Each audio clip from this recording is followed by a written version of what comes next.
సుమన్ టీవీలో మీ personal and business promotions కోసం కింది నెంబర్కి కాంటాక్ట్ చేయండి. పాడి పరిశ్రమను నమ్ముకున్న రైతులు నష్టపోతారే తప్ప లాభపడిన దాఖలాలు చాలా తక్కువేనని చెప్పాలి. ఒకవైపు వర్షాభావ పరిస్థితులు, మరోవైపు దానా రేట్లు ఆకాశనంటుతుండటం, మరోవైపు పాలు పోసుకున్న డైరీలు సక్రమంగా బిల్లులు చెల్లించకపోవడం పాడి రైతుల పాలిట శాపంగా మారాయి. లక్షలు పోసి కొని తెచ్చిన ఆవులు, గేదెలకు సరిపడ దాన పెట్టలేక, అప్పులు చేసి ఆర్థిక ఇబ్బందులు తాళలేక 3 నెలల వ్యవధిలో సొంత పశువుల పాకలో ఒకే చోట తండ్రి కొడుకులు ప్రాణాలు తీసుకున్న ఘటన కలిచివేస్తుంది.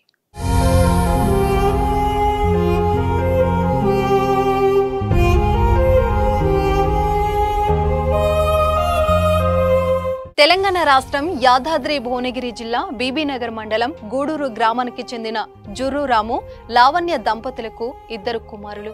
అయితే వీరికి టోల్ ప్లాజా సమీపంలో సొంత పొలంలో పాడి పరిశ్రమ ఉంది. అక్కడ ఏర్పాటు చేసిన షెడ్డులో గేదెలు, ఆవులు బయటి రాష్ట్రాల నుంచి తీసుకొచ్చి స్వచ్ఛమైన పాలను ప్రజలకు అందిస్తుంటారు. పలు డైరీలకు కూడా పోస్తుంటారు. అయితే చదువు మానేసిన పెద్ద కుమారుడు అరుణ్ తల్లిదండ్రులకు చేదోడు వాదోడుగా రోజు పశువులకు సపర్యలు చేస్తుంటాడు. అయితే దాన రేటు పెరగడం, పాలకు సరైన ధర లభించకపోవడంతో మెయింటెనెన్స్ పెరిగింది. మూగ జీవాలను ఇబ్బంది పెట్టలేక అందిన కాడల్లా అప్పు తెచ్చి పాల వ్యాపారం చేస్తున్నారు. అయితే ఆర్థిక భారం పెరగడంతో సున్నిత మనస్కుడైన పెద్ద కొడుకు అరుణ్ ఈ ఏడాది ఫిబ్రవరి 15వ తేదీన పశువుల పాకలో దూలానికి ఉరి వేసుకుని ఆత్మహత్య చేసుకున్నాడు. చేతికి అంది వచ్చిన కొడుకు అకాల మరణం ఆ ఇంట తీవ్ర విషాదాన్ని నింపింది. అత్యంత అల్లారుముద్దుగా పెంచుకున్న కొడుకును తానే చేతులారా అప్పులు చేసి చంపుకున్నానని నిత్యం బాధపడే రాము కొడుకును తలుచుకుని ఏడవని రోజు అంటూ లేదు. అలా అరుణ్ జ్ఞాపకాలతో కుంగిపోయిన రాము 3 నెలల నుంచి అంతులేని క్షోభను అనుభవించాడు. ప్రాణంగా చూసుకున్న కొడుకు లేని జీవితం తనకు వద్దు అనుకున్నాడు.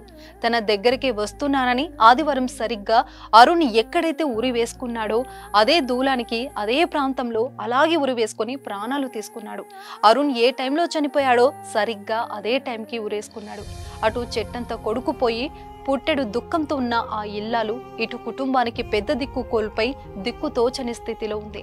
3 నెలల వ్యవధిలోనే అన్న నాన్నను కోల్పోయిన ఆ చిన్న కొడుకు పరిస్థితి ఇంకా చెప్పనక్కర్లేదు. నిత్యం పాలు పోస్తూ అందరికీ సుపరిచితులైన తండ్రి కొడుకులు మరణం ఆ గ్రామంలో తీవ్ర విషాదం నెలకొంది. రాము అంత్యక్రియలకు చుట్టుపక్కల గ్రామాల నుంచి వేలాది మంది రావడం చూసిన ప్రతి ఒక్కరూ మంచి వాళ్లకు తొందరగా వస్తుంది చావు అనుకుంటూ కన్నీరు కార్చారు. ఏది ఏమైనా వ్యాపారం పట్టు తప్పితే కూలీ నాలి అయినా చేసుకుని బతకవచ్చు, కానీ ప్రాణాలు తీసుకోవడం కరెక్ట్ కాదంటున్నారు పలువురు.